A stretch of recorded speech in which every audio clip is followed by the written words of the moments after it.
A very warm welcome to one and all present here. In this video, we are going to cover concept related to integration of agricultural income. In my previous video, you would have learned concept related to what is agricultural income, what are the conditions that a particular person has to meet in order to classify a particular income as agricultural income. And we would also have seen about partly agriculture and partly business income with a small basic problem on which incomes are classified as agriculture and non-agriculture income. So this video is a continuation of the agricultural income where we are going to exclusively see what do you mean by integration of agricultural income. So before we proceed on to the problem, we shall quickly understand what do you mean by integration as per tax. Now we all know that any agricultural income that is earned in India is exempt from tax. However, there are certain conditions to claim an agricultural income to be tax-free. Now, agricultural income is said to be partially integrated with non-agricultural income with a basic reason that in order to compute the tax liability of a particular individual. Now, when an individual person or an assessee who has to pay tax during a given financial year for the income that he or she has received, then the taxation procedure comes into picture. Now, it is not always necessary that the person who is going to pay tax will have only agricultural income or will have only non-agricultural income. There are cases where a particular individual who has to pay tax may earn an agricultural income as well as non-agricultural income. So whenever a particular individual has both agricultural and non-agricultural income, the concept of integration comes into picture.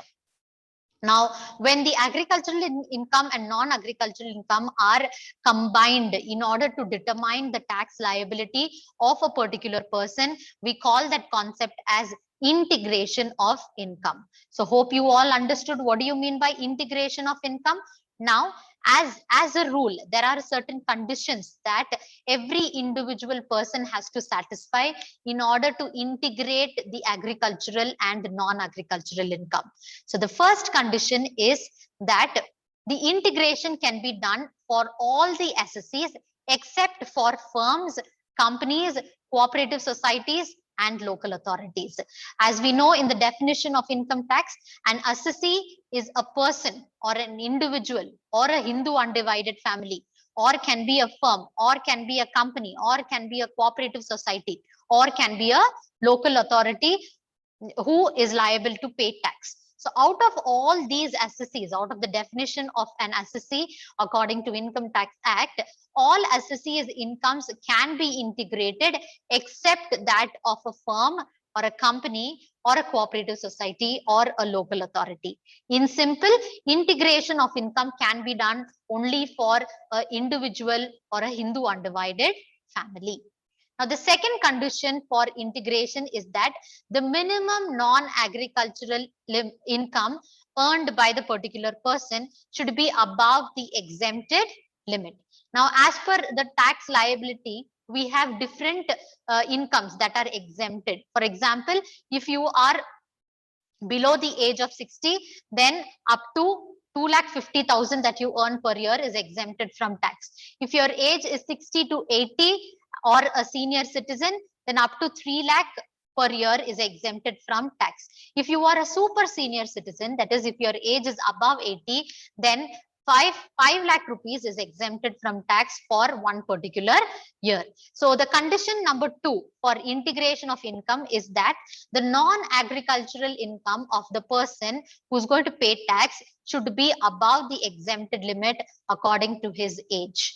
And the third important condition for integration is that the minimum agricultural income that a person that earns during a particular relevant financial year should be above 5,000. So only when the agricultural income for one particular year is above 5,000, it can be integrated or combined with non-agricultural income in order to calculate the tax liability. So only when these three conditions are met, we will try to integrate the income in order to compute the tax liability of an individual. Moving on to the steps for integration of agricultural income. The first step would be to aggregate both the incomes. So now what do you mean by aggregation of both incomes? It is just to combine the agricultural income and non-agricultural income put together is called as aggregation of incomes. Step number 2 is to compute the tax on total income. Now in step number 1, what have I done? I have computed the total income, that is adding my agriculture and non-agriculture income. So this is called my total income. So on the total income, in step number 2, I will calculate the tax that is to be paid by the particular individual or a person according to the current slab rate that is available. In step number 3, the net agriculture income will be added to the exempted limit of non-agricultural income. And in step number 4, again, I will have to compute tax on the amount that I have received from step number 3. And the fifth step is to ascertain the net income that is earned by a particular individual, so as it would help us to compute what is the tax to be paid to the government. So hope the conditions and steps for integration of agricultural income are clear. Now we would go with a small problem, basic problem, in order to understand the concept of integration of income. So before we move on to the solution or solving the problem, we will look into the format that is to be drafted for integration of agricultural income. So this is the format for integration of agricultural income. So the heading for integration of agricultural income would be computation of tax liability. Whose income are we going to calculate? We are going to calculate the tax liability of Mr. X for the assessment year 2021-22. Okay, so if you look into the problem, they have clearly stated that Mr. X has a non-agricultural income of rupees 10 lakh and an agricultural income of rupees 1,20,000. And he has spent rupees 20,000 for earning this particular agricultural income. They have asked us to calculate the tax liability of Mr. X for this particular assessment year 2021-22, assuming that Mr. X is 34 years old. Now, we hope you know what are the basic conditions that you must keep in mind in order to integrate the income. The first condition was that in order to integrate, the person who's going to pay tax should be an individual or a Hindu undivided family. Now, in this case that we are going to see, Mr. X is a name of a person. Okay, therefore, condition number 1 is satisfied. What is condition number 2? That the individual's non-agriculture income should be above the exempted limit. Now, what is the age of Mr. X? The age of Mr. X is 34 years. Okay, so what is the exempted limit as per taxation? If it is below 60, it is 2,50,000. Now, according to the question, his non-agricultural income is rupees 10 lakh, which means he has exceeded the exempted limit. Therefore, condition number 2 is also satisfied. What is condition number 3? Condition number 3 was that the minimum agricultural income should be rupees 5,000. Now, what is the agricultural income of Mr. X? It is rupees 1,20,000, where he is spending 20,000 for earning the agriculture income. So the net agriculture income is rupees 1 lakh. Therefore, all 3 conditions are satisfied. Hence, we can compute the tax liability of Mr. X for the assessment year 2021-22. Okay, so hope you people remember the steps for integration also. What is the first step for integration? The first step would be to aggregate the income. So in aggregation, what are we going to do? We are going to combine both agriculture income and non-agriculture income. So just write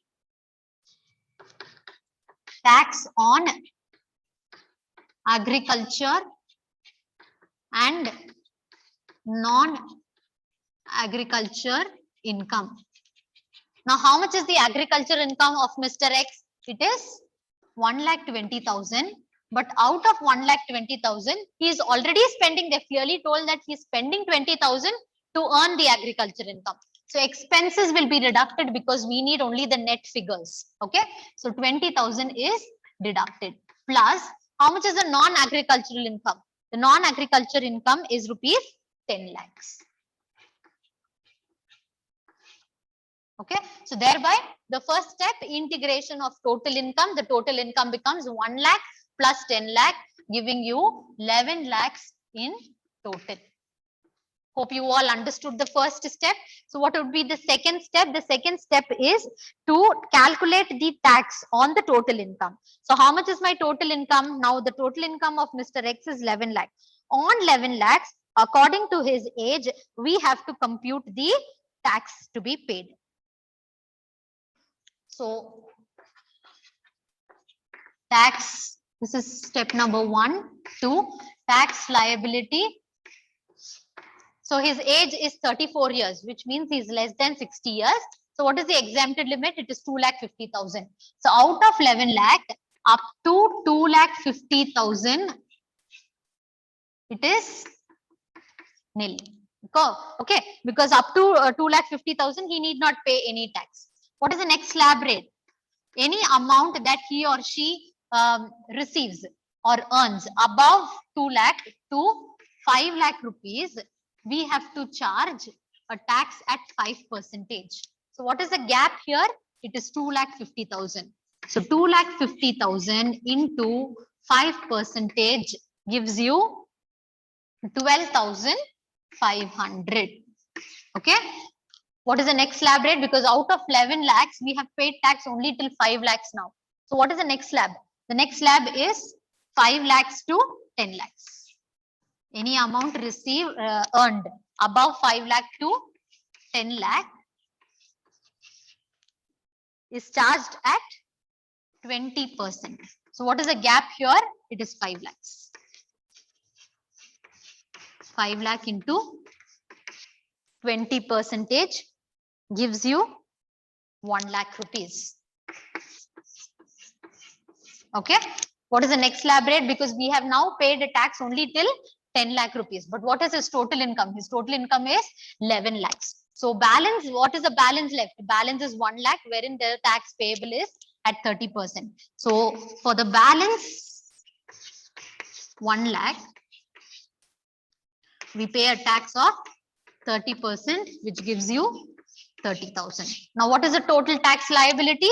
1 lakh plus 30,000 plus 12,500 gives you 1,42,500. So by this, we have completed step number 2.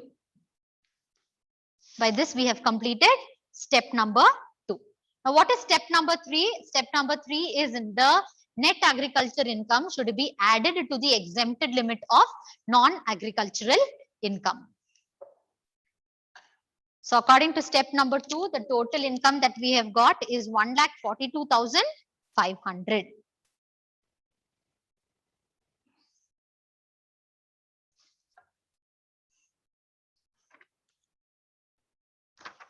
So in the next procedure, we will have to deduct tax on non-taxable limit plus agriculture income. Okay. So what is a non-taxable limit? His age is 34, which is less than 60. Therefore, 2,50,000. Okay. Plus, what is the agriculture income? Agriculture income is 1 lakh. So how much is the total? It is 3,50,000. Now, what is step number 4? On this 3,50,000, on this non-taxable limit plus agricultural income, we will have to compute tax again according to the slab rate. Okay. So on 3,50,000, I am going to compute the slab rate again. So again, what is happening? Out of 3,50,000, his age is less than 60. Therefore, up to 2,50,000, he need not pay tax. It is nil. Okay. What is the balance? Out of 3,50,000, up to 2,50,000 is nil. So what is the remaining balance? Balance is 1 lakh. What is the slab rate? At 5%. So slab rate 1 lakh into 5% gives you 5,000 rupees. So 5,000 rupees is the tax to be deducted. So out of 1,42,500, we are going to deduct 5,000 rupees. So So how much do you get? 1,42,500 plus minus 5,000 gives you 1,37,500. 1,37,500. Now we have completed with step number 4 also. Once I know what is the tax liability, with the tax liability, what do? We add the educational cess that is to be paid to the government. So add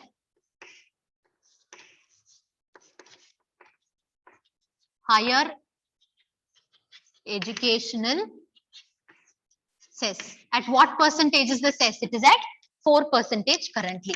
So 1,37,500 into 4%. How much are you getting? 1,37,500 into 4% would give you 5,500 rupees. So 5,500 rupees. And the total amount that you get is nothing but the tax liability of Mr. X for assessment year 2021-22.